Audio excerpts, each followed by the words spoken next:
Are you struggling with coming up with content ideas for your business social media platforms? If you are, I get it. I've been there.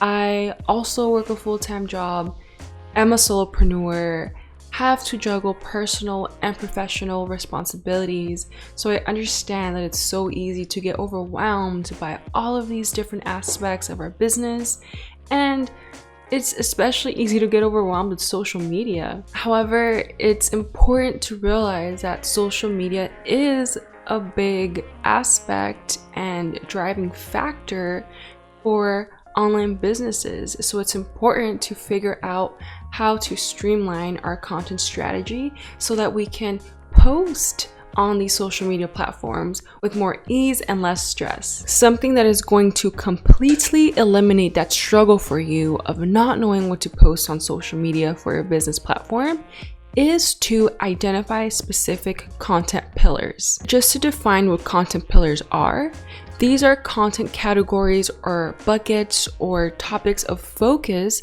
on which your content will be based on. Your content pillars should be guided by your business goals, your business purpose, and the audience that you wish to target and serve with your business. Content pillars are important because they help you stay focused and build authority within a realm of topics, all while keeping your ideal audience in mind. These content pillars help you attract the audience that you wish to be attracting. It helps you build relationships and a community with this audience. And ultimately, this increases your probability, your chances of selling to these individuals that you wish to be selling to. And in this video, I want to show you how you can determine your content pillars so that you can start implementing a more successful content strategy for your business social media platforms.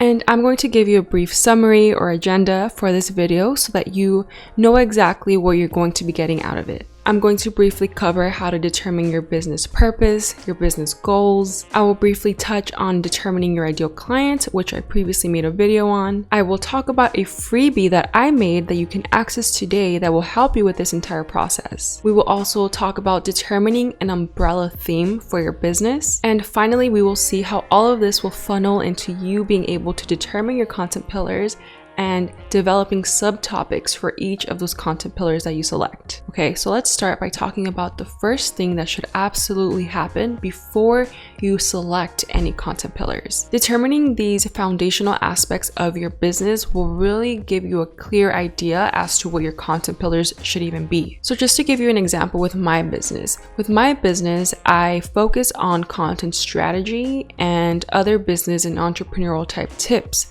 That is my focus, that is my goal. My goal is to successfully provide information that other people can apply. What is my purpose? My purpose is that I want to create a community of other solopreneurs, of specifically other women that are in this journey as well. I want to harness relationships and nurture relationships with other women that have a full-time job and are building their side hustles around their full-time job. Additionally, I also want to talk about other business tips such as mindset tips, productivity tips, or any other information that can further provide support and knowledge for a solopreneur to implement into their business in order to achieve success. So in terms of goals, these goals are going to look different for everyone. So you can have very specific financial goals, how much you want to make in a year, how much you want to make in 2 years, 3 years, etc. You can have goals as to how many products you want to launch, as to how many services you want to offer, as to how many online courses you want to create and make accessible to others. The next thing you should do is to identify your ideal client, customer, audience, consumer.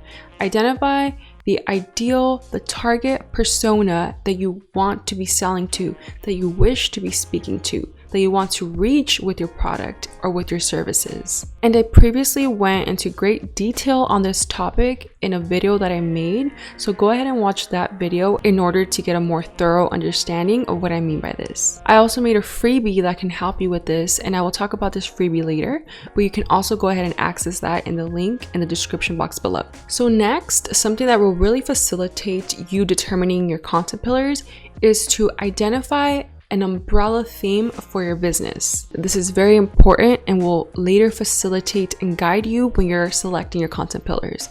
So I will give you an example of what this looks like. So for example, for my business, an overarching category can be entrepreneurship, because I am specifically focusing, yes, on content strategy, but with the overall purpose of succeeding as an entrepreneur or as a solopreneur. For example, for a tea shop, your overarching theme is meditation or mindfulness or healthy living or wellness. This is going to be a very difficult task perhaps, but trust me, having this overarching umbrella theme really serves as your compass when maybe later on you're trying to pivot or you're trying to determine, does this even fall under the realm of the things I should be putting out? Is this content even relevant? You can always look up to that overarching goal and make your decision. Look toward your compass and see whether you are being aligned with your purpose or not. So now that we've gone through those motions, we've identified your business purpose, your goals, your ideal audience or client or customer or what have you. You've identified an overarching theme for your business. Now we can really determine your content pillars. I recommend that you stick to anywhere from 3 to 5 content pillars, and this is because you don't want to stretch out too broad. You don't want to have too few content pillars that you feel restricted or you feel like you don't really have room to pivot, and you don't want to have too many because then you're just general and people might get confused by that. You always want to make sure that you're aligned with your business purpose and that you're speaking to the people that you wish to be speaking to. So I can give an example with my business. In my business, I have 4 different content pillars. One content pillar is content strategy, so that's going to entail various different subtopics, subcategories that I can get into later. Another content pillar of mine is business tips, so this will allow me to incorporate anything that I feel can allow a solopreneur, an entrepreneur to thrive in their business. So another content pillar that I have is personal, my own personal life. So the reason I chose personal is because I have a personal brand. So I really want people to be connecting with the person that I am. I want people to get a sense of who I am, because that allows them to feel like they know me, to feel like they like me, and that they can trust me. And this is important to selling anything, but most importantly to building a community, which ultimately is what we should all be trying to achieve with our businesses. In my opinion, you should never get too personal on your business. For me, the way I take this content pillar is just to show the behind the scenes of my life while still staying relevant to my overall business and never oversharing. Another of my content pillars is promotion.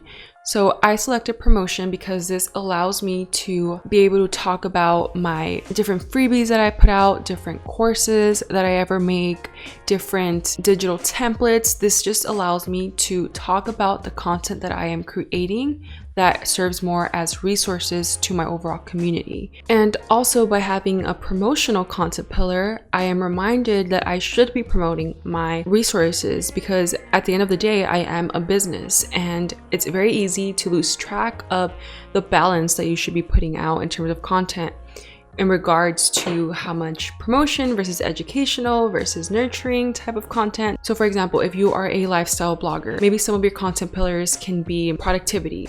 Another content pillar can be mindset. If you sell candles, perhaps your content pillars can be behind the scenes of the candle making process. It can be tips on how to properly use candles. It can be education on different scents in candles. It can be education on different toxins in candles. Something important to keep in mind is that you want to keep these broader because you will have specific subtopics under each. So now that leads me into the next section of this video, which is determining specific subtopics to your overall content pillars. So a very helpful tip that you can utilize in order to determine these specific subcategories is to do research as to what people are searching for within these specific categories that you select. So there's different ways that you can carry out this research. One, you can just ask questions to to your current audience. You can ask them through a poll on Instagram or another survey method that you prefer. You can ask them, say for example, if one of your content pillars is productivity, what are some of the ways that you struggle with in terms of productivity? You can go on Reddit or you can go on Quora and you can just see what people are asking under those specific categories. You can go on different Facebook groups. So for example, there are several productivity, time management type Facebook groups, and you can see what people are struggling with in terms of productivity, and then you can go ahead and make content based on those pain points, based on the challenges that people are having. So just to use myself as an example, I mentioned that one of my content pillars is business tips. So for example, I can survey my current audience and ask, what are you currently struggling with as a solopreneur? What are your current struggles? What takes up most of your time? And if I receive a lot of responses saying, oh, I have a very hard time managing my time or finding time to dedicate to planning content or to filming content or for writing content, then I can go ahead and make something around that. Maybe I can make a freebie or a post or a blog or a video on how to batch your content, how to maximize your time around your 9 to 5, how to use different time management apps. Based on that information, I will have different avenues as to where I can take my content. It really gives you an idea as to whether you would have enough information to talk about for that specific subcategory. Maybe you're making it too narrow or maybe it's too broad. So just by brainstorming a quick list, you really get a glimpse of whether or not the subcategory would work for you. Having a subcategories list is also very important because it's efficient. You're gonna go ahead and have a list of running ideas that you can just use for your content plan. So as I mentioned earlier, I have previously made a freebie that is intended to help you with this whole process of listing out different content pillars and different subcategories for those content pillars. In this freebie, you will also have a chance to think about your business goals, your business purpose, the interest of your ideal client, how to define your ideal client. So go ahead and download that freebie so you can have something tangible with you while you're going ahead and carrying out this entire process. To download the freebie, just go to the link in the description box titled Content Pillars Freebie.